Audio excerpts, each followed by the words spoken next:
టాలీవుడ్ ముద్దుగుమ్మ కాజల్ గురించి ప్రత్యేకమైన పరిచయం అవసరం లేదని చెప్పవచ్చు. ఈ భామ అతి తక్కువ సమయంలోనే తెలుగు నటనతో ఓ గుర్తింపు సంపాదించుకుంది. తన నటనతో, అందంతో ఎంతోమంది ప్రేక్షకులను అయితే ఆకట్టుకుందని అభిమానులుగా మార్చుకుంది.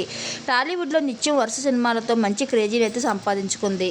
తొలిసారిగా లక్ష్మీ కళ్యాణ్ చిత్రంలో పరిచయమైంది కాజల్. ఆ తర్వాత మగధీర సినిమాలో హీరో రామ్ చరణ్ సరసన నటించింది. ఇక ఆమెకు టాలీవుడ్లో మంచి బ్రేక్ వచ్చిన ఈ సినిమా ఇదే అని చెప్పవచ్చు. ఆ తర్వాత వరుస సినిమాలతో దూసుకెళ్తూ తెలుగు ప్రేక్షకులకు మరింత దగ్గర అయ్యింది కాజల్. ఇక తన చిన్ననాటి స్నేహితుడు బిజినెస్ మ్యాన్ గౌతమ్ క్లీచర్ను పెళ్లి చేసుకోగా కొన్ని నెలల క్రితం పండంటి బాబు కూడా జన్మ ఇచ్చింది.